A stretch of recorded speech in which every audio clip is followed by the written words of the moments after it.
Hello, one and all. Jasper here, joined once again by DJ Fella, and you all know the drill at this point. We're here to talk about the latest episode in House of the Dragon, number 7. DJ Fella, want to say hi? Hello. Glad to be joining you again for this. Yep, and oh boy, something tells me that you probably enjoyed this episode more than I have, because there's some changes in this that makes me very worried for the future. So we haven't spoken about it at all since I did my rewatch, which I basically just finished right before we started recording, and I definitely got some more concerns and complaints after doing a rewatch, but overall, felt like the episode was fairly inoffensive. I could definitely see how some things, depending on how they're different from the book, could lead to some concerning revelations down the road. Yeah, and I'll have to be careful as far as like what I tell you that's like different, because it might kind of be spoilery. You know, like for example, when in the original Game of Thrones, some characters didn't die at different points, and some characters died earlier. A prime example: the Strongs here died much later. They were actually supposed to die long after Lena passed away in her death. And so I'm wondering, like, with some of these changes and whatnot, if you go into the details of those, that it might be spoilers in that regard. Because now shit, now they're definitely going to die. Yeah, I wouldn't worry about stuff like that too much, because I feel like we kind of jump back and forth on spoilers at times in this podcast. Yeah, but So I feel like I know little itsy bitsy things here and there, but having Otto Hightower in the previous one be named Hand of the King, I didn't think that was that big of a deal, but in this regard it might be a bit more damning. apparently the writers didn't think it was that big a deal either. Really? You're back to watching them? No, I'm just saying the way him being named Hand of the King was treated in this episode. Ah, right. But with that all squared away, we can jump right on into the first episode where we get to see Lena's funeral, and I kind of liked it, It makes sense for kind of a more sea-loving culture. You could kind of almost see like the Ironborn doing this to a certain extent. I kind of like the whole procedure. Yeah, it has a nice funeral proceeding. I don't know the right word for it. And then we have, in the show, Corley's brother, in the books, his nephew, saying a kind of like mourning speech during the entire thing in High Valyrian, and staring daggers at Rhaenyra through the entire thing. Was he staring daggers at Rhaenyra? I felt he was jumping back and forth between staring at Daemon and staring at Rhaenyra, especially when he was talking about the blood. Yeah, I could see that. Mm-hmm. And, we see Otto here. They focus on the pin. So, yep, he's back. Hand of the King. Definitely. And go ahead. And seriously, you're gonna do that off camera? Mm-hmm. Like this is something we discussed a little bit last episode, as we mentioned, and I feel like this is a decision that very much warranted being shown. Mm-hmm. Like the amount of drama in Viserys didn't just jump to Otto. This was something that he would have at least put some resistance up against. So I would have loved to have seen Viserys, have his own issues, his own reasons why he doesn't want Otto to be Hand of the King, even if he knows he might be a good choice. And then see Alicent kind of try and manipulate Viserys to try and get him to go that way. I think it's kind of an important thing to just skip over. Yeah, as well as maybe we could see the Blacks and Rhaenyra trying to prop someone else as a qualified hand. But yeah, in the books it is mentioned that he does consider other options, Rhaenyra being one of them, in fact. He doesn't pick Rhaenyra, though, because at this point, and we saw this in the last episode, but Rhaenyra's on Dragonstone because her and Alicent just are not getting along at all, obviously, so bringing her back from Dragonstone would probably dig up those kind of old situations again, which Viserys wants to avoid. There are a few other names, but in the end, and the book's very broad on this, but he picked Otto Hightower because of familiarity. So it's not the strongest of reasons. No, no. I would say, considering what we know of Viserys' motivations in the show at the moment, Otto is possibly the worst hand he could have possibly chosen. Yeah. Like, Otto's motivations or Otto's wants are directly opposed to Viserys' wants right now. Mm-hmm. And he fucking knows that. That's why he got rid of Otto the first time. Mm-hmm. Exactly. So I just got to the part where Daemon chuckles, and Yeah. how does anyone like tolerate him? How is he not dead yet? So I thought they were going to do a thing where it was like, it's people react to loss in their own ways, like an uncomfortable laugh. That can be a natural way to respond to a death of a close one. Mm-hmm. But they just never address it again. I thought there was going to be a point in the episode where someone's like talking about how big a piece of shit Daemon is, and they'd be like, he even laughed at the funeral.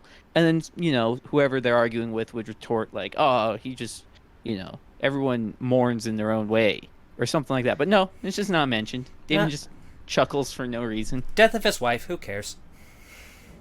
And throughout the episode, this isn't even really a criticism or anything, but I'm really uncertain about how Daemon feels about his wife dying. Like, he's very stoic, obviously, so like it's hard to read his emotions. But like there's times like when he's chuckling that I'm like, this dude does not give a fuck. And then there's times when he pretends he does give a I don't know. I don't know what Daemon thinks. Yeah. Yeah, and I think that can be kind of good in a lot of ways. It's kind of nice to have a character that keeps you guessing. Right. All right, but then eventually they do get that coffin under the sea, and we have kind of the feast of the funeral. Quick question. How hard was it to not break into song when you said under the sea just now? I did refrain from making a Little Mermaid reference directly, but it was very difficult, I'll admit. Yeah, because I almost started singing when you said it, I'll be honest. Back to the topic at hand, though, Rhaenyra kind of walks over to Jacaerys, and he's pretty much very open about the whole bastardry and how he knows. Yeah. He's like, why aren't we mourning my father right now? Yeah. And I mean, and this is, I feel like, it's just kind of something you have to somewhat accept in regards to, like, the TV. Like, as we're watching it, it's clear that they're talking in a tone that everyone could hear, but you gotta kind of, like, interpret, like, they're whispering. Yeah. Yeah, I guess that's fair enough. Because I can only imagine how annoying it would be to record these things if the actors were told to, like, whisper everything. Yeah. Especially with how much scheming takes place. But that's just something that I'm personally kind of forgiving of. It's not like this would be the first show where characters have to whisper. And then we get to see Helena again with her weird bug thing. Yeah, so she's been weird in both the scenes we've seen her in. Yes, incredibly. I'm guessing she's like a dreamer or something. They could pretty much do anything with her. She doesn't have a whole lot in the books. Okay. So they can definitely do, like, anything. Yeah, I don't know. It just... Because she's not just, like, weird. She's, like, kind of cryptic. Mm-hmm. So I get, like, dreamer or something. Like, there's something mystical going on with that. Yeah, and I think that is definitely a fair assumption. And Aegon and Aemond here, Aegon being a bit of a tosspot pervert. I have to say, though, in this like episode, I enjoyed Aemond in all his activities and moments. Yeah, Aemond, he's the younger brother, right? Correct. He's third in line, technically. Third in line. Well, actually... Yeah, I guess until the princess becomes queen, he is third in line. Well, actually, I guess that would technically make him fourth, because if Viserys is going to, like, make it to where women inherit on equal footing to men... Ooh, true. But, you know, since they're all kind of on the green side, Helena's claim is, like, technically weaker. But yeah, what was it, Aemond? Aemond. He's kind of a Chad in this episode. I mean, yeah, you gotta give him credit. And then we have Larys giving, you know, those pervert eyes towards Alicent. I mean, I don't think they're pervert eyes, but for being like a master of whispers kind of sneaky guy, he's not very sneaky. Like if Kristen Cole notices that you're like eyeing up the queen, then you're being pretty fucking obvious. Now hold on. To be fair, while the Kingsguard are definitely kind of shit at their job, I mean, just because the bodyguard to the queen knows that you're looking at the queen, like, that's his job, technically, right? Yeah, but like, this is Cole. The princess went out and fucked her uncle under his watch. You know? Secret doors don't count. He's not the most observant guy. I give him a small pass on that. But I think, I don't know, I feel like Larys is kind of obvious. Yeah, even then. then. Intense. So. Also, what is he doing here? Well, it's a funeral. His brother and father just burnt to death. Shouldn't he be at their funeral? Like if the queen's daughter, or the queen's son, I mean, or the princess's son is talking about how they should be at Harrenhal mourning their bastard father or whatever, then surely Larys should be there. Probably. Like if for no other reason than to maintain appearances. Yeah, that's definitely a bit off. One could make the argument that he didn't want to go to Harrenhal because it's fucking Harrenhal and his family just died there, so maybe he could probably sway it in a way where he's just kind of mourning in his own way again. Because it makes sense why you might want to go, why you might not want to go to the place where your father and brother burnt to death.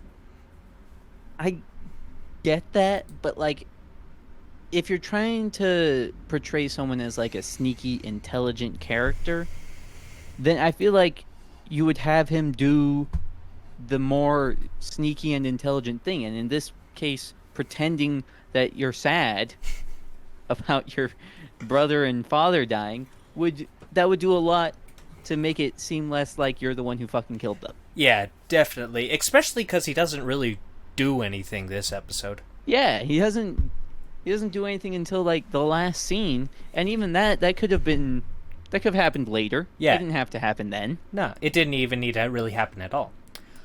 Yeah. So with that, you know, we kind of get a small scene with Daemon's kids and Rhaenyra's kids holding hands, cousin, setting up the future fucking, most likely. See, that's a spoiler. Is it? Yes. It is. I mean, yeah, but again, it's not that big of a deal. I mean, no, but like that's what I'm saying. If we're jumping back and across like the spoiler line, then you know it seems weird to draw lines in the sand. They're all Targaryens. The fact that they fuck each other is just written in stone at this point. I disagree. Yeah.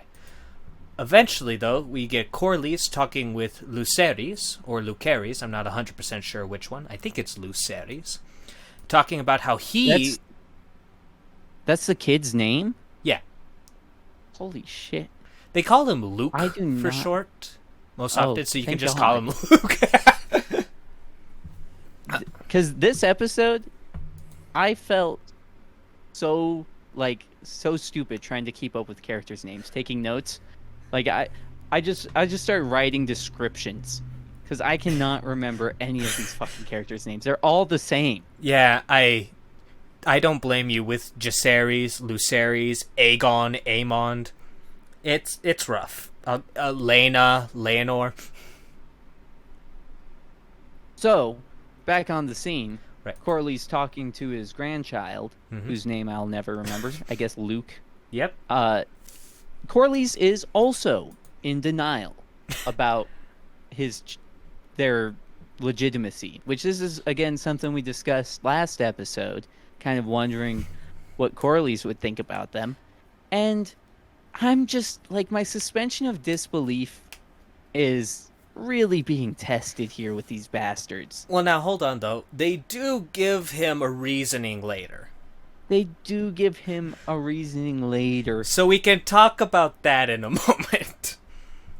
But what I'm saying is, like, giving it the benefit of the doubt, if anyone was going to be in denial about the children's legitimacy, it would be Corlys and Viserys. Like, they're the two that have the most to gain from So now showing a blind eye. I agree on the aspect of Viserys being in denial. I disagree with Corlys, but let's jump into that once we get to that fireplace scene with his wife. But there is an interesting little phrase that happens when he talks about how Lucerys is going to be the eventual ruler of Driftmark. He says, if I'm the Lord of Driftmark, it means everyone's dead. Which, no. I don't get that. I mean, it means Corlys and his father are dead. Okay. So, it's more of a child. Okay, I was taking it much more literally. Yeah, but they treat this as like a, like Corlys doesn't have a good response to that. And I'm like, why? That's just life. I mean, as long as parents are supposed to die before their children, that's how life works. Your parents are going to die before you, kid. Get over it. If it's the other way around, something's gone much worse. I hope you don't have any plans to have kids in the future. Parents dying before their kids is the correct way for things to go. I feel like right when it pops up, it's like, all right, kid, just to set things straight, I'm going to be gone soon, so I'm going to make sure that you're able to live life. I mean, but do you disagree? Nah, but there's a certain age. Let them live in ignorant bliss until then. Oh, you're saying that he shouldn't retort like that? Well, but I mean, he could put it differently. I'm just saying, that isn't the showstopper that they portray it as. Oh, definitely not. Then we get Rhaenyra and Rhaenys. These fucking names. They share a little look, but nothing along too critical. A couple more jumps here and there. Nothing right here is jumping to me as super important. The next thing I remember is when Daemon speaks to Viserys. Kids crying.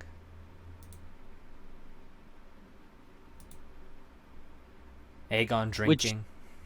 Daemon, I feel like Daemon spends up until he speaks with Viserys, he's just looking at people. They show a lot of scenes of him getting dirty looks, him giving dirty looks.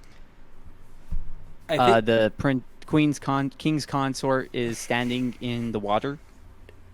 Yeah. That's a thing that happens. Yeah, and I was a little... Because, yeah, he's standing in the water. This is his own way of kind of mourning for Lena. And Corlys is not happy about this. Apparently not. I would like to point out real quick, he is standing waist deep in the water. Is he mourning? Or pissing. Or is he peeing? He might just be peeing. I mean, that is the general sign. If a guy walks in, or anyone, I should say, just walks in waist deep, stands there, walks out, we all know what you actually did. Yeah. Waist deep in the water. So maybe that's Universal sign. That's why Corlys is upset, because his son is being so obvious about his piss. Yeah, public urination, kind of bad behavior for a king's consort. Mm-hmm. So he's like, we gotta get him out of there. So he goes over to Leonor's boy toy, and he's pretty open about the whole situation. Good. Yeah, which seems extremely out of character for him. Yeah, and he's like so obvious about it. It gets like, you know how I said, like, you know, I kind of interpret a lot of the things going back and forth as more quieter, like actual whispers. Nah, he's not quiet in this one. Everyone looks over at him for saying that. Which is funny because in this scene, I feel like he's speaking in a more hushed tone than like the princess was when she was talking to her son. Yeah, right. Maybe it's also kind of like the physical movements of him. But yeah, I do find this kind of like angry outburst a little odd, though I guess it could be explained one way or another. With that said, though, am I the only one kind of noticing that they're trying to portray this feast going on for a long time, and they're just like dimming the area? Does the light dim as it goes? Yeah, like go back to like the scene before Leonor is in the water. We see him, and then like once he's in the water, you see there's just it's like they just lowered the brightness. They do just kind of lower the brightness. I don't like it. It feels lazy, and it would have been better if they just like had the feast go on throughout the entire day or something. Like showing this passage of time in such a poor manner, bad decision in my regard. I don't know. Didn't bother me none. So, moving along, Viserys and Daemon give each other a little bit of a look, but eventually Viserys does approach his brother. So what did you think about the kind of back and forth between them? I did not take any notes on it. I thought it was pretty standard for the two of them. Right? Doesn't exactly add a whole lot to it. It's kind of not telling us any new information in one regard or another. Yeah, pretty much. Get Daemon being an asshole the entire time, though. The gods can be cruel. Yeah, they've been really cruel to you. Yeah, which that can be interpreted charitably, which is, of course, what Viserys would do because he's Viserys. And just like Daemon, you know, basically saying, like, I know you've lost a loved one as well. But obviously Daemon is just being a dick because he's Daemon. Yeah, and Viserys welcomes him back to King's Landing. And I don't think Viserys understands the like meaning of banishment. No. Doesn't seem to grasp it. I feel like, you know, every time he banishes Daemon, he goes, "Fuck you! I'll see you tomorrow!" Yeah. You're banished for 24 hours. No. I don't want to see you for the rest of the day. With that said, I think this might be an more effective method of banishment, because Viserys invites him, and Daemon always does what Viserys doesn't want him to do, so now he should stay the fuck away, finally. You're right, except for you're wrong. But you are right. We'll get to that part when it comes up. But yeah, you're right. Not like a real strong change. We don't learn anything in one regard or another, but it pretty much kind of still not sets up, but confirms their whole situation. Yeah. Yeah, it just reaffirms, like, okay, we've skipped a lot of time, but since these two characters last met each other, they're still the same. Yep. He calls Otto Hightower a leech as he makes his exit. He does, and he's right. And the princess goes to follow him after sending her kids to bed. Poor kids, it's not even that late. It's just a terrible filter. Right? And I was gonna say, like, go to bed, but Mom, it's fucking noon. So little bit of talk about Sir Criston being relieved, but he's not, so he continues to watch Queen Alicent. Nothing too crazy. Just a little bit of filler and talk. And then it's actually nighttime. Yep. Finally, like a proper skip. Mm-hmm. And Aemond is drunk on the stairs. Aegon, sorry. Yeah, sure. if you say so. Otto finds him and like kicks the shit out of him for a bit. Yeah, Otto goes hardcore grandpa mode. That one, I think I like Otto again now. I mean, I never didn't like Otto. He's, a very self-interested, but great character. So now here's the thing. This is a little bit of a continuity issue, I guess, but we saw, like, when they had the first bad filter on it, Corlys sent the guys to go get him. And now it's obviously a much darker filter over the scene now. And now they're walking up. Did it take them 4 hours to do that? Yeah, I guess so. I had the same thought. Like, they're barely getting back? What were they doing? Fucking on the beach? I mean, in plain sight of everyone, apparently, because I don't fucking know. But Laenor is clearly hammered, like his son-in-law? No, I don't know the relation. But anyways, that's two drunk Valyrians. We see Aemon kind of looking up at the sky. Kind of, not really looking up at the sky, right? He's looking toward Dragon Calls. Mm-hmm. And now, here's probably a very important scene that we'll be talking about a lot. Corlys with his wife, Rhaenys, talking about the whole situation. And I like how it starts off where she's mourning in her own way, and she's very upset, obviously. And as Corlys put it, she's trying to throw blame on something where nobody can be blamed. Yes. Yeah, I said Corlys is extremely base at the start of this conversation. At the start. Keyword. Yeah. Like this line of, like, you are looking... don't blame man for nature or whatever. You are looking to place blame on an act of the gods, or something along that lines. For an act of the gods. But yeah, good line. There's some truth to it. And of course, Rhaenys has her own truth.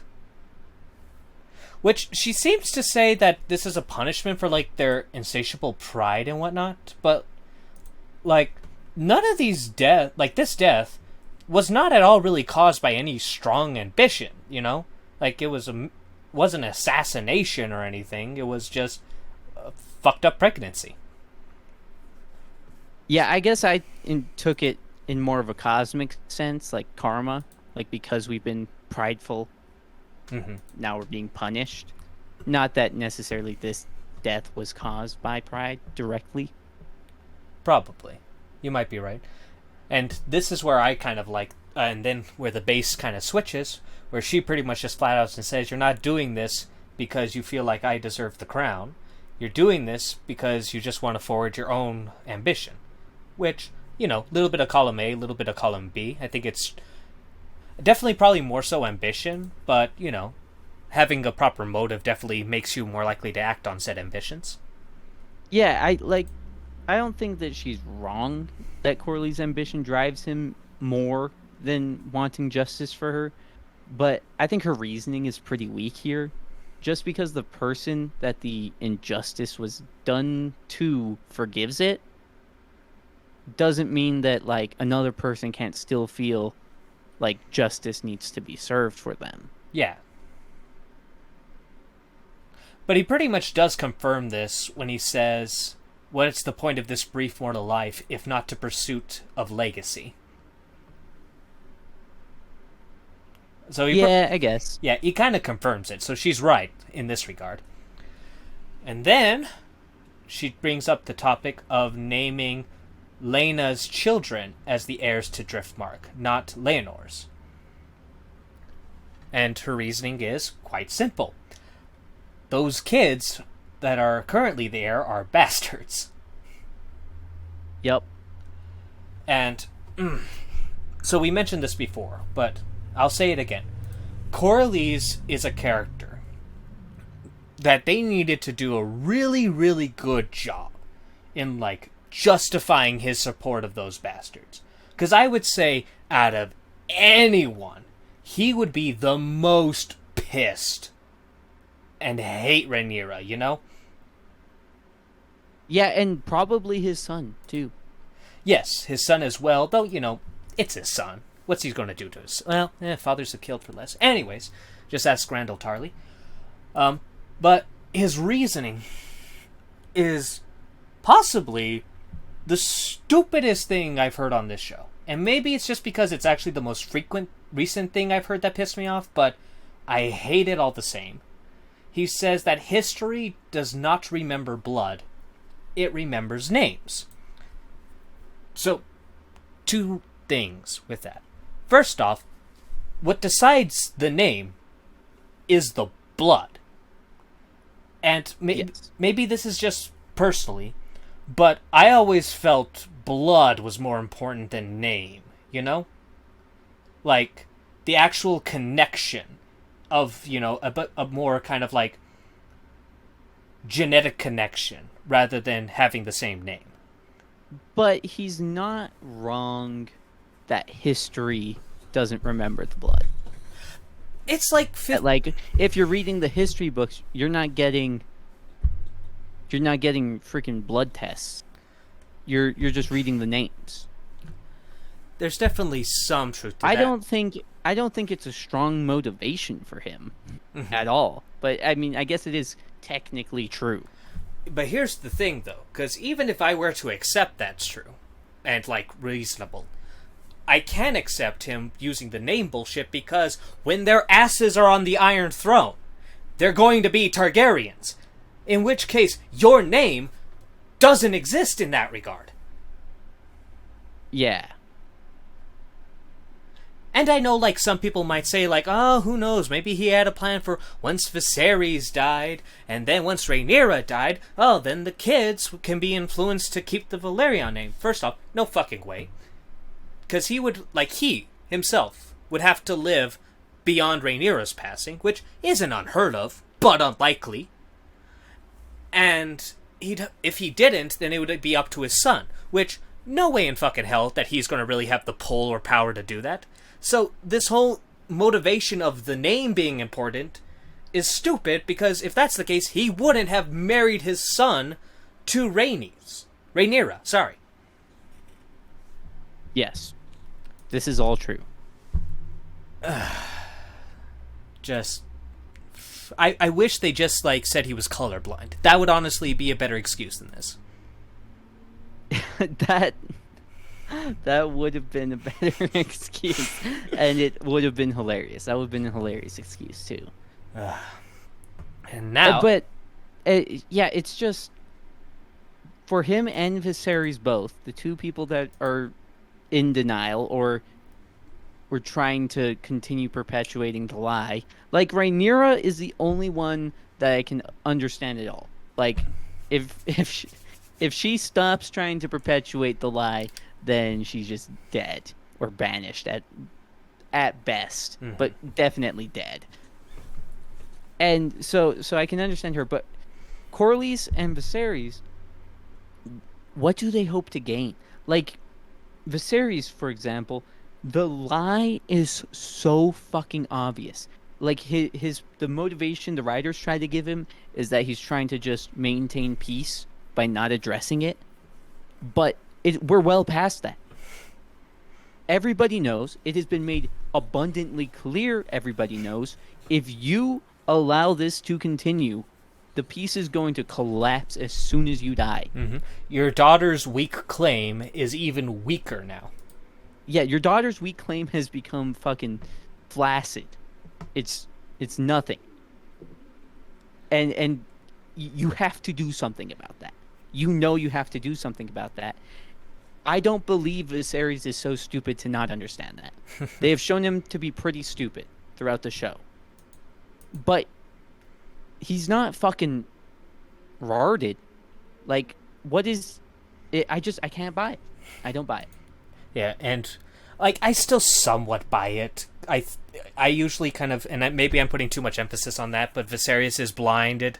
Not blinded per se, but like trying his best due to his love for his daughter and his grandkids. Bastards or not, those are still his grandkids.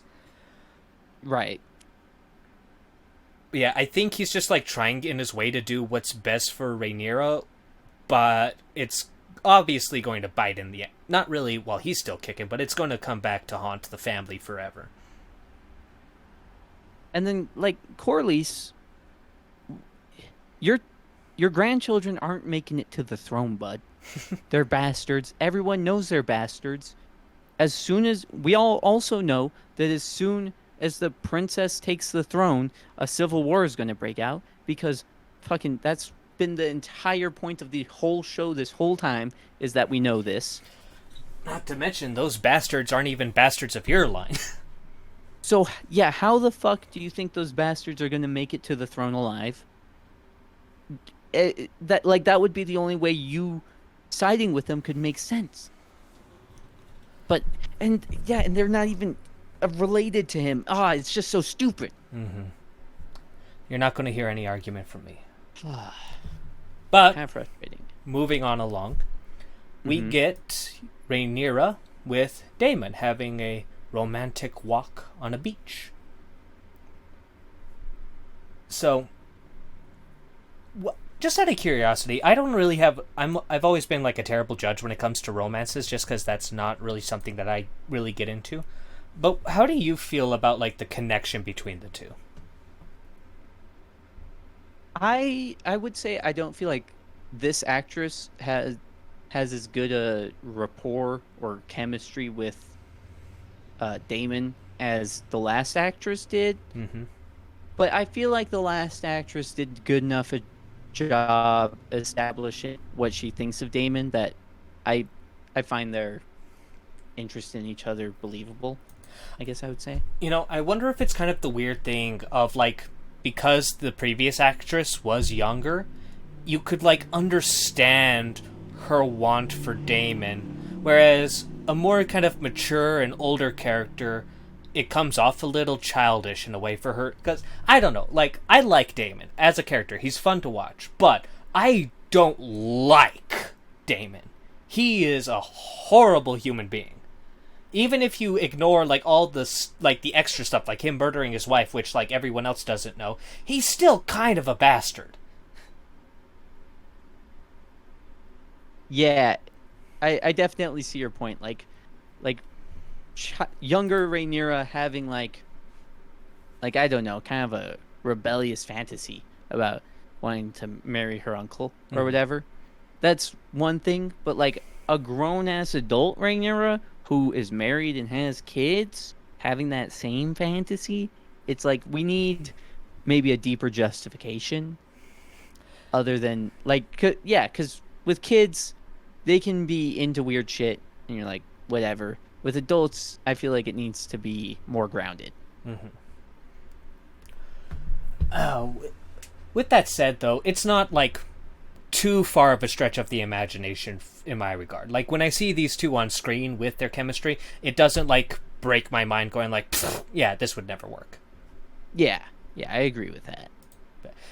And like I said, you know, romance isn't exactly my forte when it comes to entertainment. It's like asking me to review, you know, a horror movie. I hate horror movies, so my review of it is going to be shit. Sure. But I don't think there's a whole lot to say with their beach boat incest walk or whatever, which turns in, or anything along those lines. It's pretty much just kind of hammering in the kind of same points that we know, but it's developing closer to the conclusion that we know is coming. The princess does say something on the lines of, like, we did try to have kids. Like, he came to my bedchamber, but couldn't get it up or whatever. And my response to that would be, you didn't fucking try hard enough. Like, bring another dude into the room, do something. This is a matter of life and death. Like, you gotta get that guy to nut. There are probably many a different method they could have tried.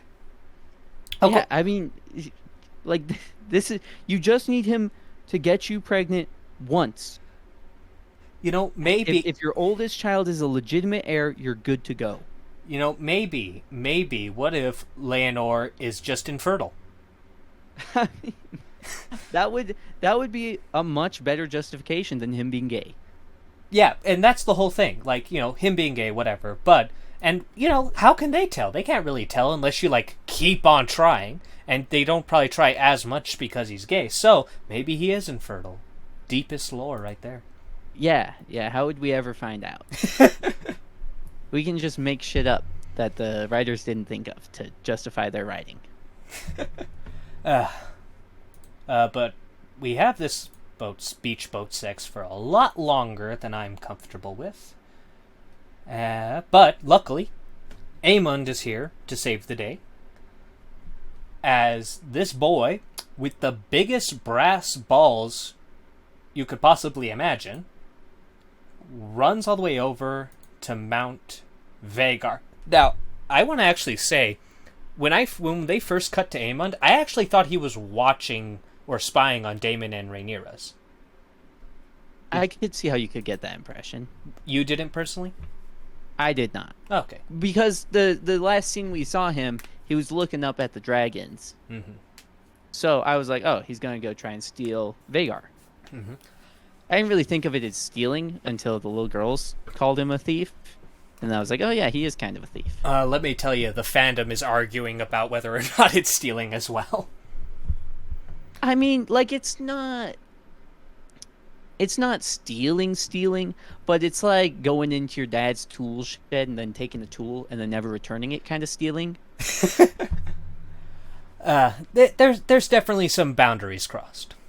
But yeah, I really enjoyed, like, the entire thing of him kind of, like, slowly pulling up to Vhagar. And I love Vhagar's design. He looks like an old, powerful dragon. This is something you can just tell has been around for over 100 years.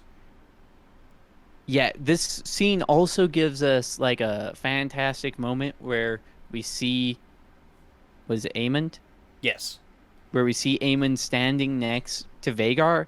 And, like, that's the scale that I was complaining about last episode that I wanted. Mm-hmm. Like, holy shit, Vhagar is huge. Yep. Only one other dragon was ever bigger than him.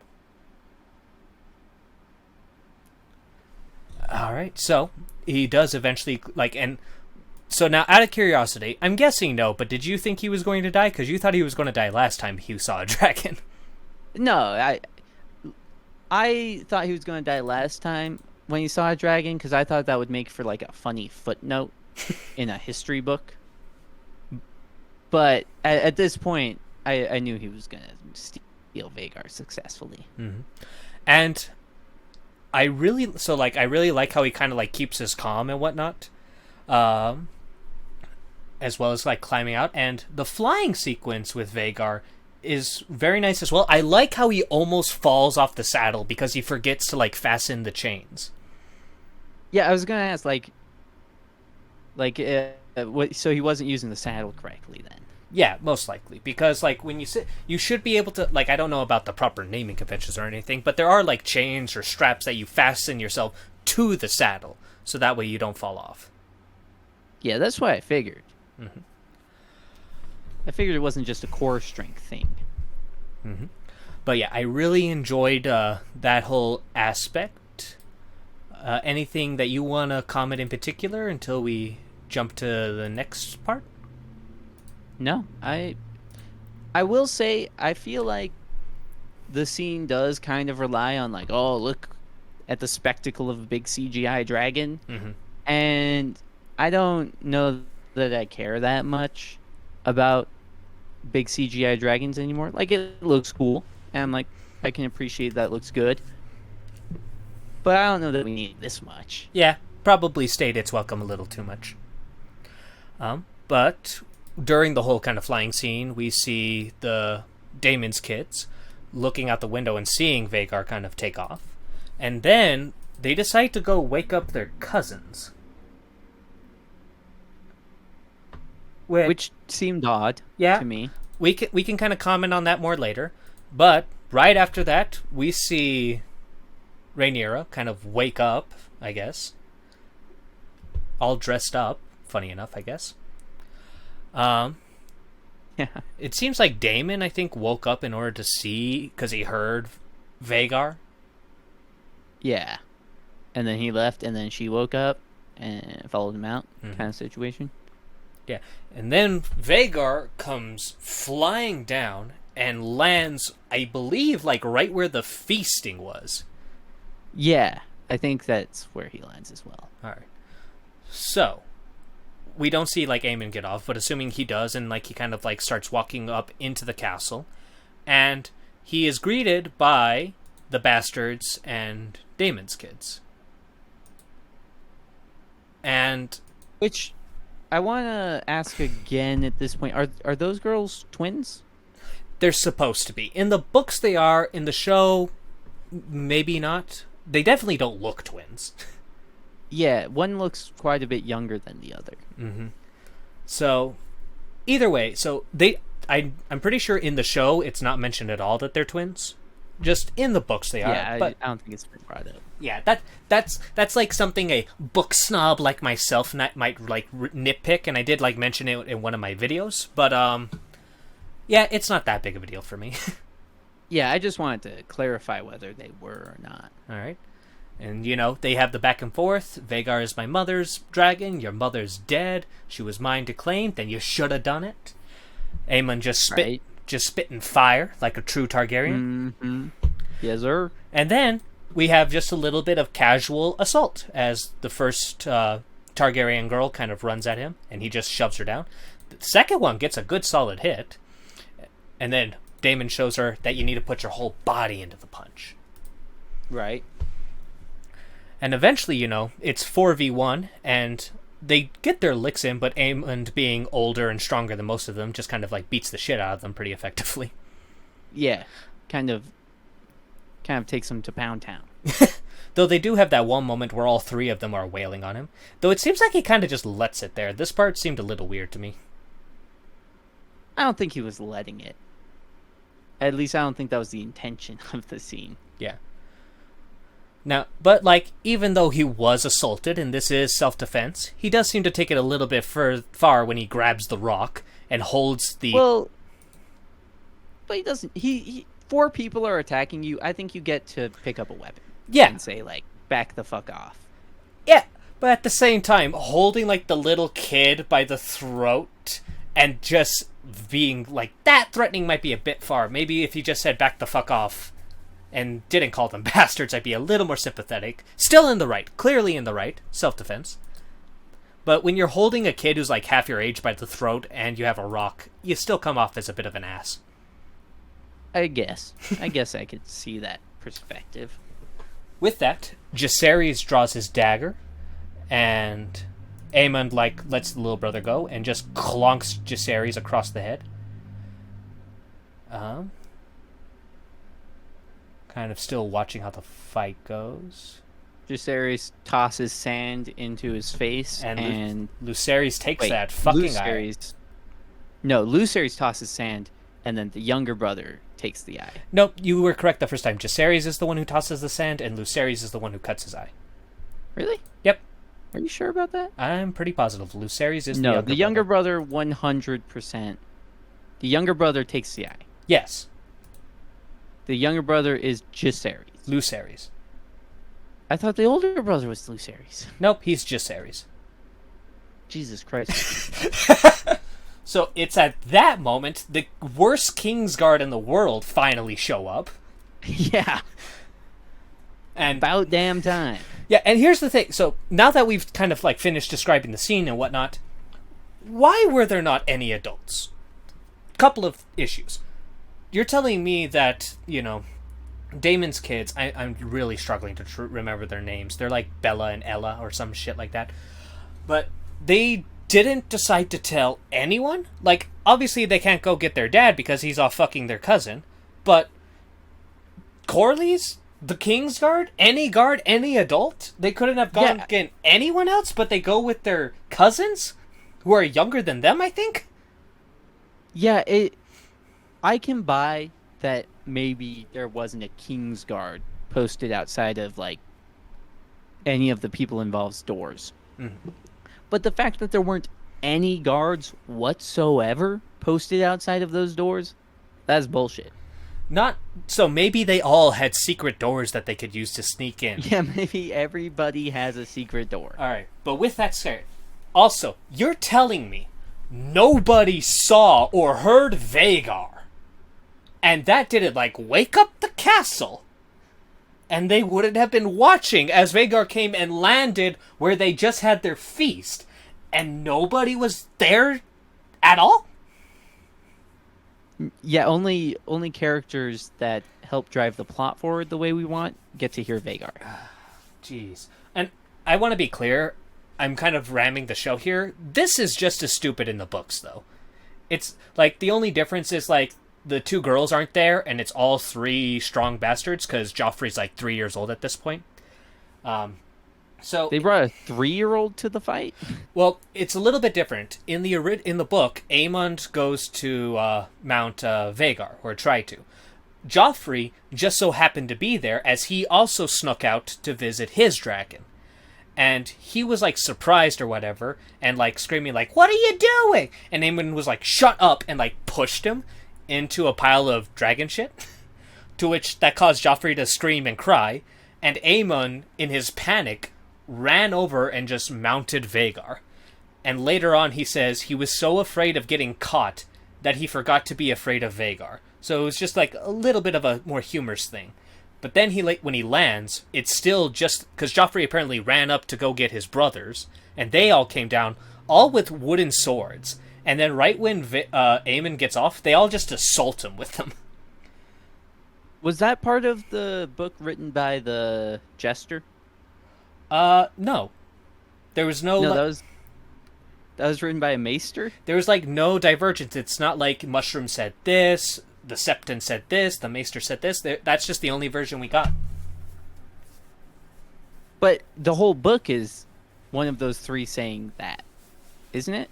For the most part, in very key situations. Like, for example, in regards to how the Strongs died. You know, that's a very, theorized position because we get someone saying how they thought it happened each different time. Maybe Corlys killed them, maybe Daemon killed them, maybe Larys killed them, all that stuff. In this, so there's parts of the book that there's no specified narrator? There is one specified narrator, the Maester as a whole, who is writing the Fire and Blood series, and he's using notes from a different Maester, a Septon, and Mushroom. Okay, so then when the Maester writing the book doesn't specify a narrator, that just means it's fact?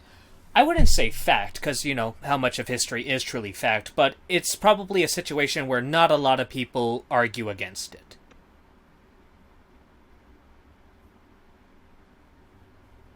And you're saying this is one of those situations? Yes.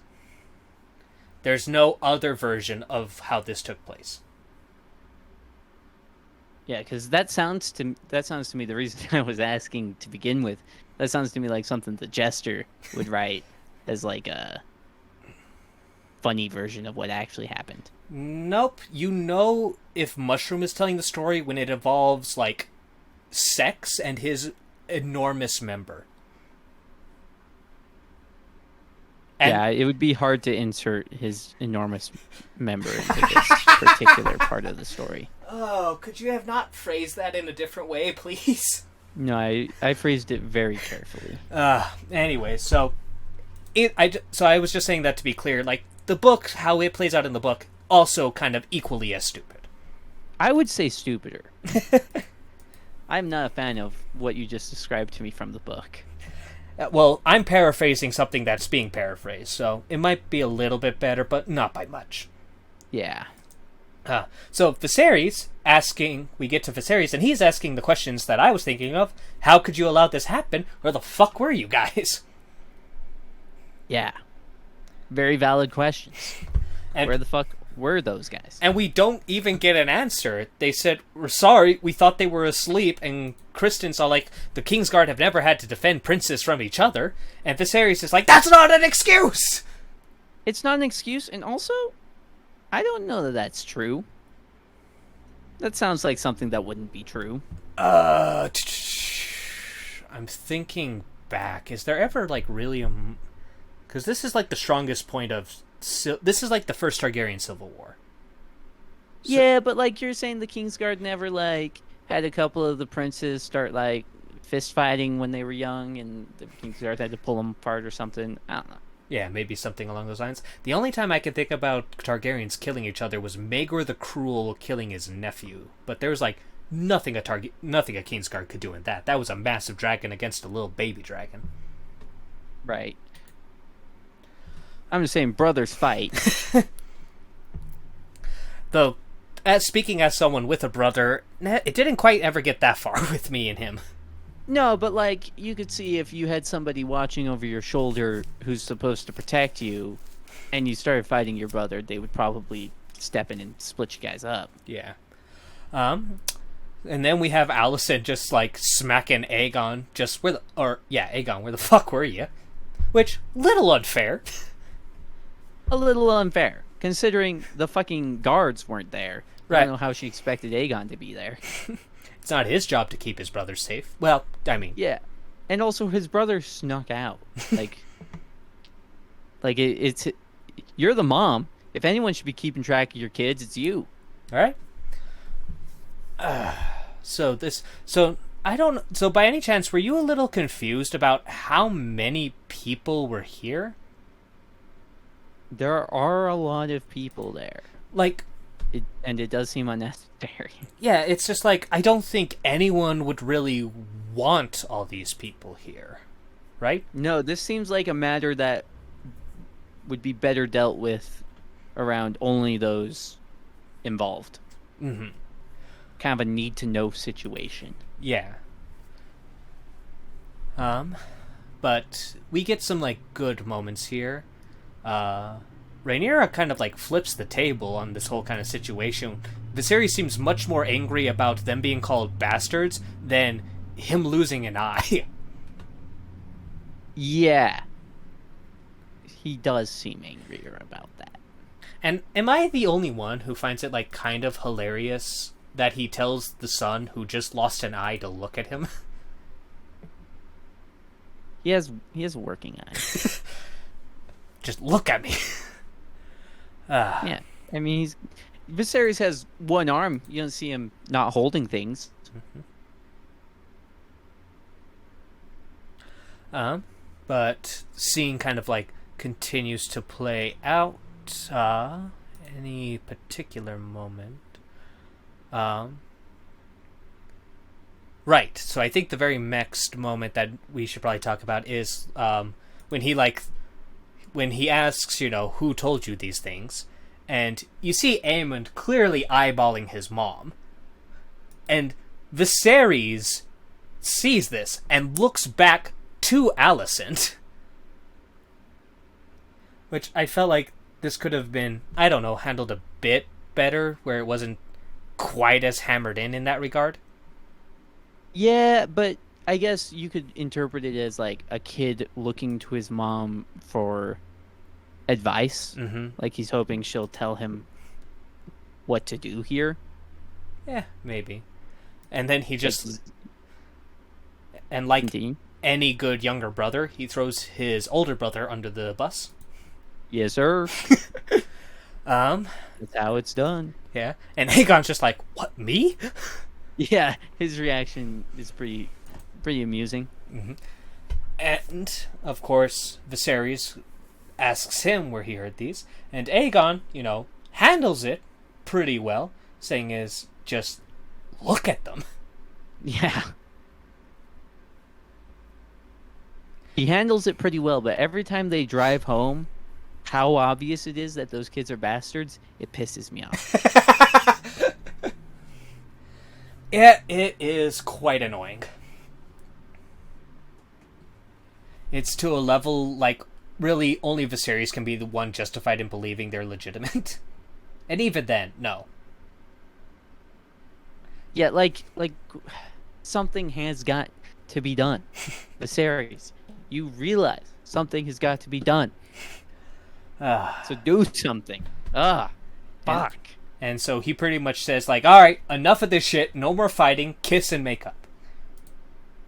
Yeah, and Alicent is like, not good enough. Mm-hmm. And man, I don't want Viserys to die. I love I'm drawing a blank on the actor's name, but I just love his portrayal of Viserys. The actor does a phenomenal job. I will say, since the time skip, I have not enjoyed him nearly as much. Right. And I think it's because they've been writing him to be completely fucking retarded.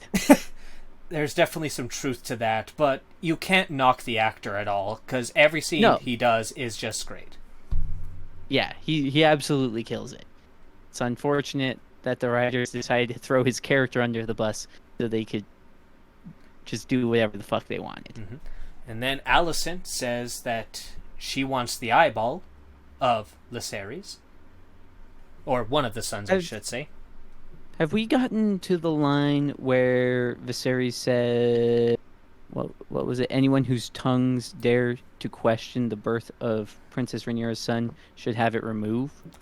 I don't think it's just there. Maybe? Let me double check.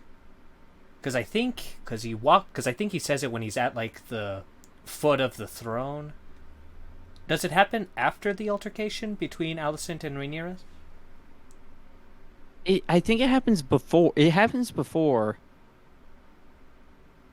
It happens at some point during the scene. I don't believe so, but I know what you're talking about. If we can't find it by the time we finish the scene, then we can kind of look for it or talk about it now. I mean, I don't have much else written down. Yeah, I think I'm past it. I don't know. All right, but either. Oh, way... you know what? I think it might be after, but because I have written Cole was so happy to laugh along with the queen until she started trying to get him to stab the eye out of the princess's son. Right. And then he was like, "Ooh, yeah, I'm just here to protect you." Right. Yeah, she's clearly a mother kind of in revenge mode, Mama Bear, to be asking the grandfather if she can have one of the eyes of his grandkids. How'd you think that was going to work? Yeah.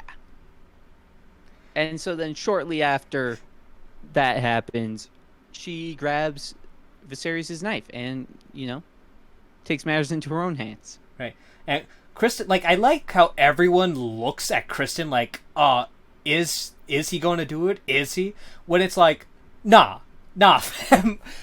There's no tension in him actually going to do that. Yeah. Cole's like, why are you bringing me into this? My job. Get me the fuck out of this. I'm just here to protect you, not your kid. Yeah. So then the queen tries to kill the princess. I think it's more so that she's trying to get the eye. Okay, so yeah, he doesn't say it after the confrontation, but he does say it after she starts demanding the eye. Anyone whose tongue dares to question the birth of my children shall be cut out. Oh, okay, so we did miss it? I did miss it, at least? Nah, because that happens right after, not long after she orders Kristen Cole to go get the boy's eye. Oh, so then I jumped ahead. Mm-hmm. Okay, so that line, I thought, could have been really good, because it, of course, is kind of going back to the line he has in the first episode, where he talks about letting tongues wag because they're of little consequence. Mm-hmm. And it shows such a contrast in how much his character has changed. Except for, has his character changed? They've just made him really stupid in order to get him to try and perpetuate this bastard story. So I don't like it. I think it still works in that regard, because this is now him having more desperate actions in doing what he thinks will keep his grandchildren safe and still allow them to claim the throne under their mother. Does he think they'll get to claim the throne? I think... Is Viserys that stupid? I think a lot of it can be in ignorance, because Viserys, when it comes to inheriting kingdoms, he inherited the best situation. He came after Jaehaerys, who is the best king ever. He's the wise, he's the old. and Viserys has just pretty much been ruling like on autopilot because there's haven't been any big climactic situations because his daughter caused most of those. Or, he's also heavily responsible for them now that I think about it. But yeah. He forced his daughter to cause them. Yeah. So because of like inheriting a very prosperous situation, it makes kind of sense that he'd be kind of like ignorant in these regards. I guess I could see that argument. But in the books, maybe. In the show, nah, this is beyond stupid, though. Yeah, like he's just in complete denial. And every time they just make him dig his hole deeper, I'm like, God, why? Why have you done this to Viserys? All right, so the king. So with that, Queen Alicent runs over, snatches the Valyrian steel dagger, and runs over and. Like, you said that she tried to kill Rhaenyra. It seems much more to me like she was trying to, like, kind of get through Rhaenyra to Lucerys to get that eye. I think that was kind of her mode. Because maybe it's just a situation of, actors can't swing weapons at each other, but she's clearly not stabbing towards Rhaenyra. I mean, the entire time they're locked up together, she kind of is. Mm-hmm. Well, like, her initial movement might have been to get the eye, but once she's locked up with Rhaenyra, like, she's trying to stab Rhaenyra, I think. There's a couple of scenes that kind of show it that way, but then there's other times where it's kind of completely off base. Also, the King's Guard, and any guard here. The fuck? Yeah, why did nobody stop this? No, not just that. Like, I can somewhat understand not stopping it. Like, when it hits the fan, you're surprised, it's the Queen, like, what do?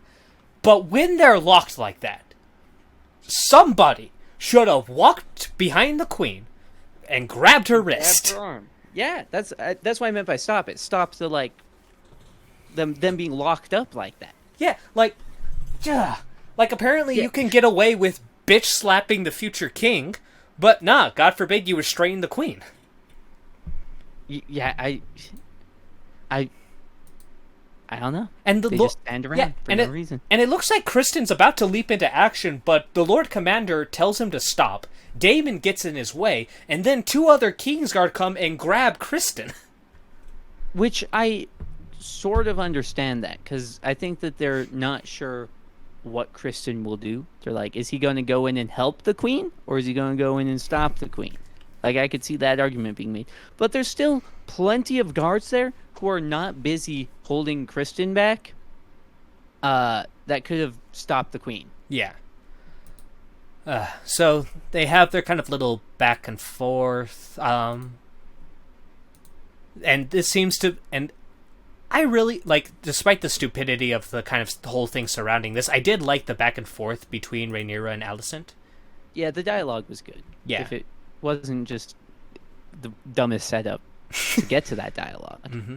Just like you see Alicent, just like all of her frustrations, like feeling somewhat betrayed by Rhaenyra for lying to her, getting away with all her shenanigans with the bastards and all those, and now she and her family are getting off scot-free from maiming her child. Shenanigans is an awfully light way to put it. It was just the first word that came to mind. And you kind of like just see the grief and frustration in her. And yeah, elephant, my new favorite animal, the elephant. Alicent is definitely justified in exploding. Like I think they built up to her popping off pretty well. Yeah. Rhaenyra then comes back like... I say come back, but I definitely feel like Rhaenyra's lines were much weaker. Like, hiding beneath the cloak of your own righteousness? Like, what the fuck is she talking about? Yeah, I guess she's saying that, Alicent puts on this, like, pretty act of being, a prim and proper queen who wouldn't get up to no trouble. But, and now everyone can see that she would be willing to stab a child's eye out. I mean, and this might be sounding crazy, what mother wouldn't if their child lost their eye? Which I think is the only reason Alicent isn't, like, completely fucked after this. Yeah, like, and that's actually something I'm kind of okay with. I will constantly bitch and complain that Kristen Cole should have been punished severely for what he did, but I can see Alicent getting away with this. Yeah. The arm is cut. I was actually, when they first started going down, I thought Alicent took some of her fingers off, but the blade just kind of cut against the arm. Yeah, just gave her a little flesh wound. Also, just want to point this out. Maybe it's hard to tell, but when she drops the blade, no blood on the blade. Inconsistent. So I was looking at that. First and foremost, I don't know that there would be blood on the blade, because a lot of times when you get a cut, it takes it a moment to start bleeding. A cut that deep, it would be hard to argue that for. But I am paused on the dagger now. I feel like there might be a little bit of blood on the tip of it. It's actually kind of hard for me to tell, because when I pause the video, the bar that shows how far you are kind of covers up the tip for me, so it's hard to really make out. It's not easier if you get rid of the bar because it's out of focus. But it does look like there's something glistening aside from the blade on the tip there. I mean, and if that's the case, it does make some sense, because Valyrian steel, it's going to cut through faster. So yeah, okay, fine. I'm still going to complain about it though. And then what's his name? Aemond. The Aemond comes out to be a Chad one more time this episode. Right? Do not mourn me, mother. It was a fair exchange. I may have lost an eye, but I gained a dragon. And not just any. Yeah, what a man. Yeah, this was definitely Aemon's kind of highlight episode. Yeah, for sure. Which like I said, I thought he was just going to be a whatever side character who dies. So no, Aemond is definitely very critical for the future. Yeah, I mean, now that he has a fucking dragon. Yeah.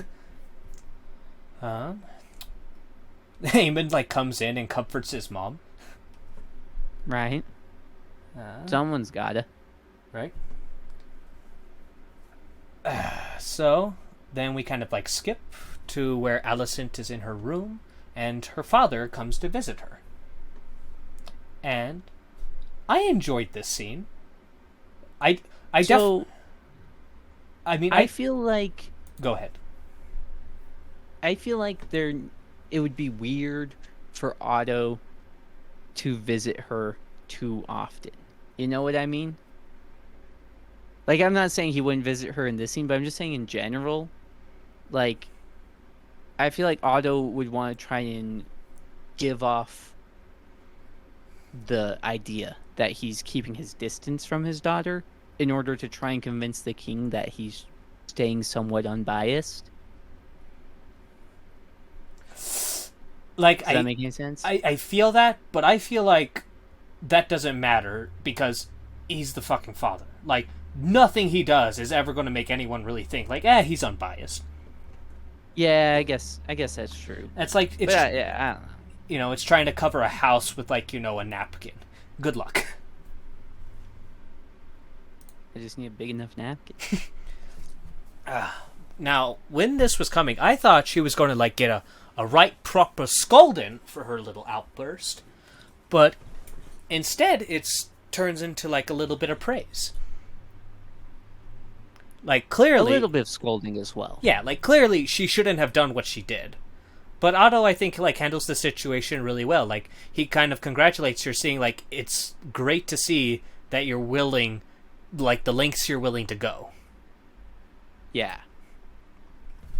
Yeah. And he pretty much, also kind of agrees with Aemond, the boy's right. With Vhagar on our side, that's a massive play that definitely benefits the Greens. Yeah, for sure.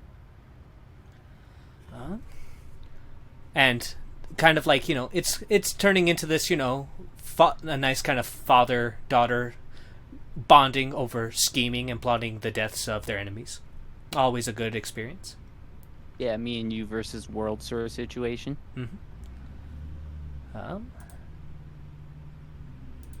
But yeah, as much as I enjoyed the scene, not a whole lot to dig into. I agree. And so we then see Leonor showing up after the whole ordeal, visiting his wife and quote-unquote kids. Yeah. And, I mean, man tries to own up to the whole situation. Yeah, he too little too late, you know? Yeah. And then he makes the promise to do better. And in hindsight, the scene seems very pointless. Does it? I mean, like, the entire point of this, I feel, is to, like, it was kind of in a way to set up the whole, tragic situation where Leonor, like, kind of comes in and says, I'm going to do better now. I'm going to, like, do my better part to kind of, like, sell the legitimacy of them. I'm going to be a better husband, a better father. He even says, like, I love those kids, but perhaps I haven't loved them enough. Like, it's the scene where he's, like, kind of coming to the conclusion that he does need to do more to make sure that his quote-unquote family is safe. Yeah. But I mean, that's true. But I also think that it kind of shows why Rhaenyra might not want him dead. Like it gives some legitimacy to her claim that she does love him. Maybe, but also, like, so, would you mind if we kind of, like, skipped ahead a little bit to, like, specifically, like, we don't need to see the boat scene or whatnot, but to, like, with Rhaenyra and Daemon? How far ahead is that skipping? It's, after... Because then we have the scene where Viserys is riding with Alicent, and Viserys is just like, don't bring it up. And then we have Alicent on the boat as the dragons fly away, and that's it. Yeah. Because the next big thing is with Rhaenyra and Daemon. Yes. And yeah, okay. We can skip ahead there. I agree. And with this, they kind of like talk back and forth a little bit, saying, Targaryens are of fire and Valerians are of water, not a good mix along those lines. So instead, two Targaryens, both of fire, should be together, because that's what's best. And I'll be honest, really, really weak reasoning. I mean, you get what they're saying though. They're like, Targaryens fuck each other, so we should fuck each other. Yeah, that's their reasoning. Yeah, but it's really dumb reasoning, because I would argue in a way it hurts their position, or risks. Like, it doesn't actually, but it risks hurting their position immensely. Oh, I could see. I mean, obviously, huge risk involved in this play that they're discussing. But the princess marrying Daemon does more for her legitimacy than I think marrying anyone else, except for maybe one of the king's sons. That is true. Like, Daemon's claim technically to some would be stronger than Rhaenyra's. But they are also very much risking losing the Valerians' support. Exactly. That's my big thing. And I'll even say risking is putting it lightly. If the Valerians still support them after this, that is insanity. Yeah. This is a very critical thing. So it's a decision that I question. But before we get into a bit more detail on that, there is one little boat scene we probably should talk about, and that is when Larys goes over to the queen and says, "Hey, want me to take one of those little bastards' eyes?" Right. Which I'm like, dude's shown that he's capable of a lot. But like, how the fuck is he gonna get away with stabbing one of the prince's eyes out? Well, it obviously wouldn't be him. Well, yeah, but like, I mean, so I guess one of his tongueless dudes does it. But how's he getting one of his tongueless dudes up to the prince? And past the Kingsguard, assuming there are any. Yeah, so it would have to be like a servant, but then he can't cut the tongue off of the servant. The servant could give up who put him up to it. Well, I'm sure he could find his way in one regard. First off, the Kingsguard isn't very impressive. That's been shown plainly. That's true. Like, you just put a bucket over their head and they won't be able to see anything. Speaking of Skyrim, in this scene, Larys has a line where he says, "These are dangerous times," and that line sounded to me like something a Skyrim NPC would say, like as you're walking past them. These are dangerous times. Yeah, generic fantasy small talk. Yeah, I just thought it was kind of amusing. Mm-hmm. But yeah, so we see that Larry's is pretty much kind of devoted to the queen. And I have to somewhat question, how, like, what's the real motivation of his devotion to the queen? Do you think I think it's sexual? Or do you just think it's more ambition? I think it's 100% ambition. I think what he sees is someone with potential influence and power in King's Landing that doesn't have a lot of allies. Mm-hmm. And he saw, because like if he tried to approach Rhaenyra, she could have easily just told him like fuck off, because she had plenty. I mean, now it's almost the powers kind of shifted the other way, away from Rhaenyra. But like when he first approached Alicent, she was basically alone. She was the only one with her self-interest in mind in King's Landing. Mm-hmm. That gave him a great in. Yeah. To get close to her and gain her loyalty and trust. Yeah, not to mention his actions to benefit Alicent also greatly benefited him. So maybe it's along those lines, He's aiming down, he's at the shooting range, he's aiming, and his target's kind of the same as Alicent's, and it reaches a similar goal for both. So it's kind of like that same trajectory that benefits both of them, naturally making them allies. I mean, I think that could be part of it, but we're kind of past that at this point, right? Like, if that was the case, he's gotten what he wanted. There wouldn't be much reason for him to continue trying to help Alicent, really. Maybe, but I would say because he's already good with Alicent, if he tried to get like good with Rhaenyra, that's just, risking a fairly decent position he's in. Yeah, that's true. And now Alicent isn't alone. She's not as weak of a position, because she has her father as the king's hand, and one of her kids just got another dragon. Like I said, this episode definitely flip-flops the power dynamic. Yep. It's a very rickety scale. So, but Alicent does show like a willingness to use him now. Yeah. But for more serious matters, not just, maiming children. Yeah, right. At least you would hope. So, we get back to Daemon and Rhaenyra, and it's kind of the same spiel. And, technically this is where she says, we need to be together. And yes, Daemon pretty much says Laenor would have to die for that. And she's like, I know. And I was just like, oh, wow, this is an interesting twist from the books. And so we then see Daemon put on his, criminal hoodie that he always has on him for when he needs to do something illegal. Real quick on the line, I know, in hindsight, like when I was first watching it, I was like, oh shit, this bitch. She's gonna fucking kill Laenor? Like after that freaking like speech he gave you? Right. Telling you he's gonna be better? Like, holy fuck. Like, the women in this show are fucking crazy, dog.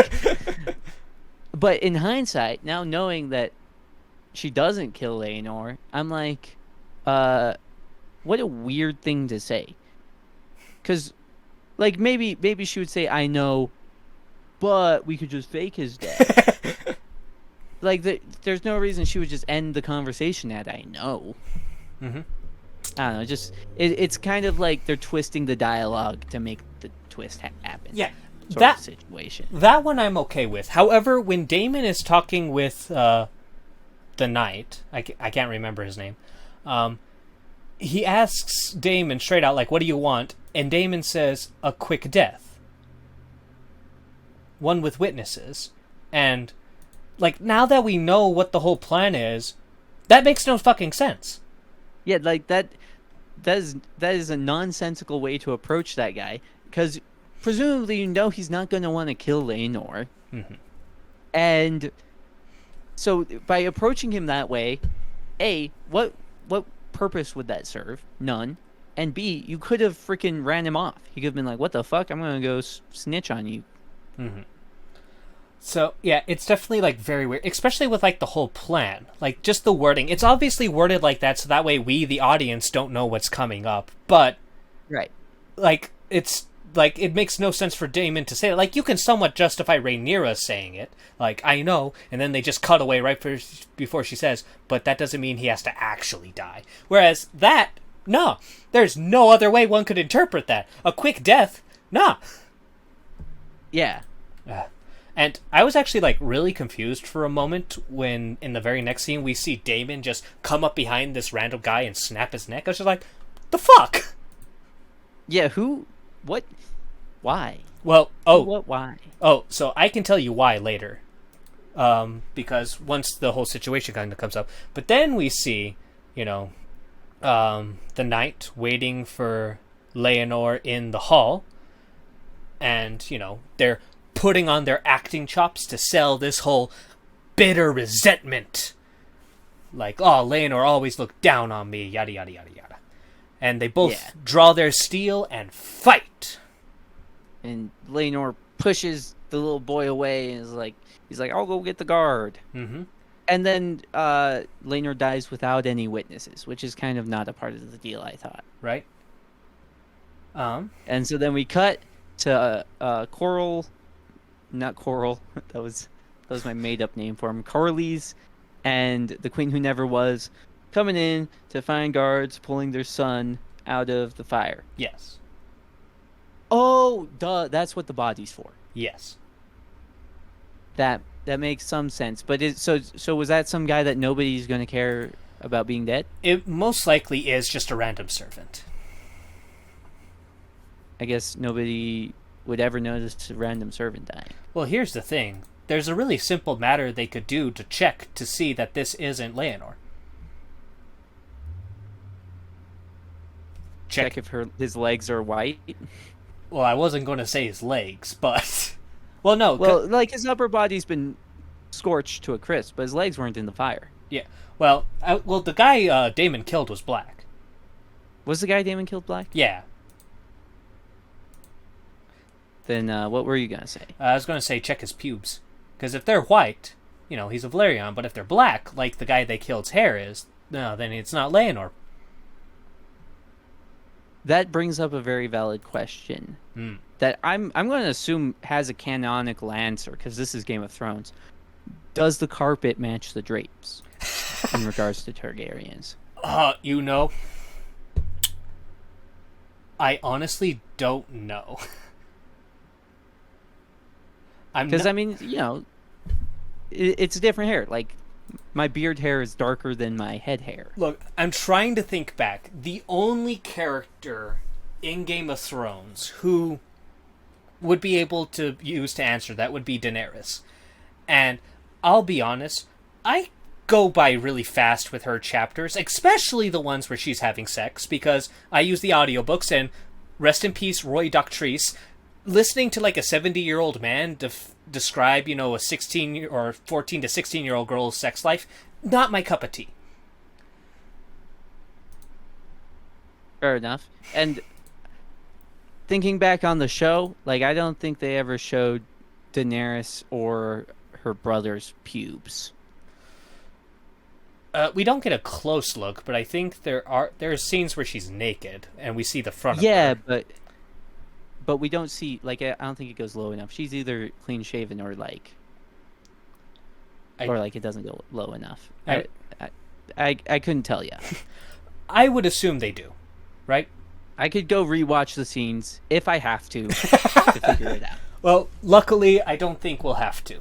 Either way, Corlys is justifiably pissed about the whole situation. I would say, though, like, the servant, I think, is, like, wearing different clothes, though, compared to Leonor. Because Leonor, he's wearing, like, a much more kind of flowing, not really a trench coat, but like a surcoat or something that hangs past his knees. Uh-huh. And then when you, like, look at the body that's in the fire, like, there doesn't really seem to be anything along those lines, at least the one that is like Leonor's. Or am I kind of like, look, it's hard to tell because they don't really focus on the body that much. Yeah, they don't show it well enough for me to say one way or another. Hold on, there's one scene I think where it shows a bit more. Nope, it's too zoomed out. But I don't know. I think the clothing... it definitely doesn't look like the same stuff to me. Yeah, it looks more akin to like what the servants are wearing. Yeah, so it doesn't seem like they swapped clothes. Mm-hmm. But, you know, Laenor dying, wearing servant's clothes, and a servant mysteriously disappearing the same night, that's just coincidence stuff. Mm-hmm. That doesn't warrant looking into. Yeah. So I will say this, though. Throughout this entire thing, though, Rhaenyra is, like, talking, like, I'm going to give him this gift or whatnot. And, you know, some of it makes sense in hindsight. But she also talks about, like, people will spread rumors that I did this, that I caused this. And I'm just like, why?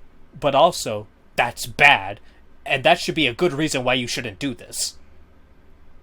Yeah. And then Daemon responds, like, and they'll be scared of what we can do, or something like that. Yeah, and you may also piss Corlys off, who decides not to support you guys. And then you guys are in an even shittier position, because now all the Valyrian dragons are against you.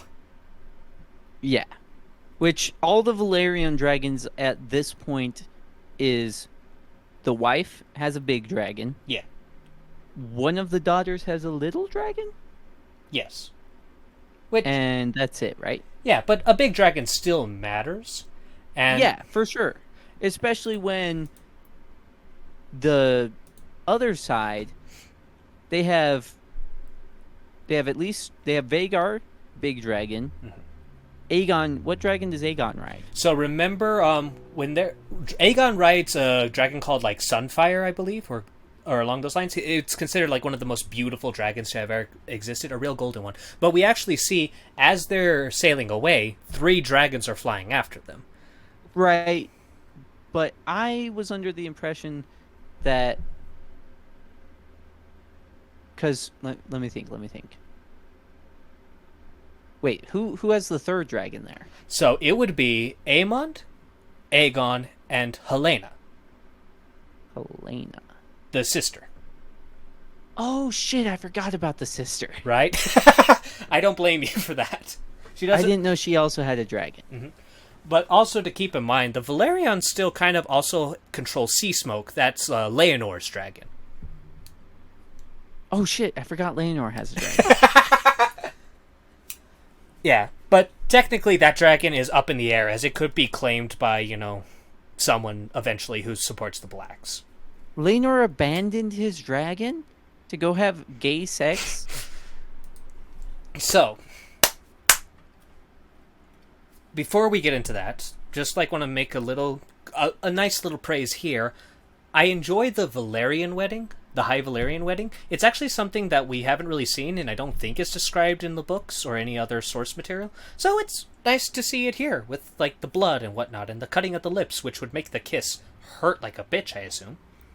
I was less concerned about the kiss. I assume that's alcohol that they drink out of that glass, and that alcohol definitely burns the shit out of your lips when you drink it, you know? Mm-hmm. But hey, you know, we can't, you know, make fun of other cultures, even incestuous ones. But with that, I will make fun of incestuous all right. cultures. So we see. Fuck Alabama. So we see a hooded figure, running to the boat, and we see the knight pushing it out. They both jump in, and the weird thing is, it kind of felt like a really weird reveal. Like, they had him hooded, they had Laenor hooded and covered, so you wouldn't know, and then, like, he just yanks it off real fast. Like, it, like, from a, like... Yeah, it's very much he's doing it for us. Yeah. Not for anything happening in the world. But it's just weird, because, like, if they're doing that, like, kind of to show the audience, it seemed that scene in particular was a bit off. I think it would have been better, like, to instead, like, kind of zoom, like, when the camera's facing his face. That's when... Yeah, do, like, a close-up and be like, oh, look, it's Laenor. Yeah. Or something like that. Now. But I guess they probably also wanted to show that he shaved his head. Probably. So. Now I have to bring up how this is a rather big change from the books. Laenor is killed by his boy toy. There is no way in my mind that you could twist it in order to kind of justify this secret killing. Because his boy toy stabs him in, like, Spice Town, which is on Driftmark. And there are tons of witnesses who see this. Some of them try to stop the guy as he's running away, but he, like, cuts and wounds them and makes his escape and, like, gets on a boat that was waiting for him and sails off, never to be seen again. And Corlys comes down to retrieve the body, and since it wasn't set on fire or anything, we know that's Laenor. No doubt about it. So this change is interesting, because it is either useless, because they're just going to, like, kill him off real soon anyways, so saving him makes no sense, so I don't think they're going to do that. Instead, I think what's most likely is they're going to have Laenor replace a character from the books. And I'm kind of sad about that. Because that's the whole thing. Because nobody can claim sea smoke so long as Laenor is alive. It's pretty much painted out like in the books that it's a very magical connection between a dragon rider and their dragon. No one has ever ridden a dragon after it was claimed. Like, no matter how closely you're related to. Like, if one of those kids tried to ride Rhaenyra's dragon, or Daemon's dragon, or Laenor's dragon, or doesn't matter, those dragons will kick you off. Okay. So, yeah. So, because I was thinking Laenor was gonna just disappear, and then the purpose of that final scene would be to kind of preserve the princess's character. I prefer how the book did it in this regard, because in the book, Laenor's death, it's one of those things where, like, there's a couple of different ways it goes about. The fact of the matter is, the knight killed him. There's no disagreement on that account. However, there's two different stories about the motivation. Acceptance says it was jealousy, as Sir Laenor apparently had been, like, becoming less fond of his current toy, and was showing interest in a 16-year-old squire, to which his knight got jealous and killed him. Mushroom, however, posits that it was Daemon Targaryen who ordered the death. And then, when the knight escaped on the boat, Daemon slit his throat and tossed him overboard to make sure that the story would never come out. Which, with how they've made Daemon so far in the show, I think fits perfectly, because it doesn't make much sense for Rhaenyra to go with this, because this is very, very politically risky with no clear benefit, as far as I can tell. So having Daemon be the one to orchestrate Laenor's death for his own selfish reasons makes sense to me. Rhaenyra being on board with this makes less sense to me. Unless she's just blinded by her attraction to Daemon. Which, again, when she was a kid, I could buy that. And well, and it's not that I can't buy her being blinded by her attraction to Damon as an adult. It's just that it's kind of like a shittier character Yeah. that I'm less interested in. Yeah, but I would definitely say that my biggest kind of frustration with this is that most likely they're keeping Leonor alive to bring him back, because otherwise, why save him? Like I said, that would be to save the princess's character. Like if the princess, like I said, when she says "I know," the first time I heard that, I was like, "Holy fuck, this cold-blooded bitch." I mean, But if she was, in on it to like fake his death, then it's like, oh, okay. well, if that's the case, then just have Damon be the one who orchestrated everything for Leonor's death. Then you don't Oh, have to put that's any true. blame on That's Rhaenyra. true. So, That would also preserve her character. I mean, some more cynical people would probably say, like, they didn't want to kill, like, the only gay character, which maybe, I doubt it. Game of Thrones hasn't been afraid of killing gay characters before. Just look at Joffrey.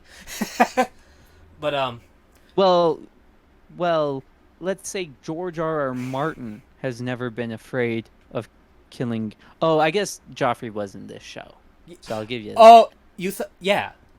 Yeah, so, in that regard, the fact that he's alive, though, just has ramifications that I'm concerned about in one regard or another. But we'll have to wait likely till the next season before my concerns can be hit on or found out.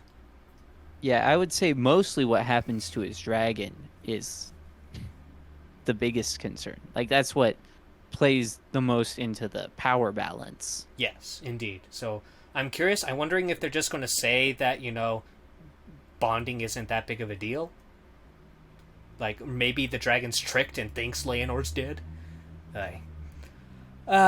So... I could see them doing that. I hope, please. That seems plausible.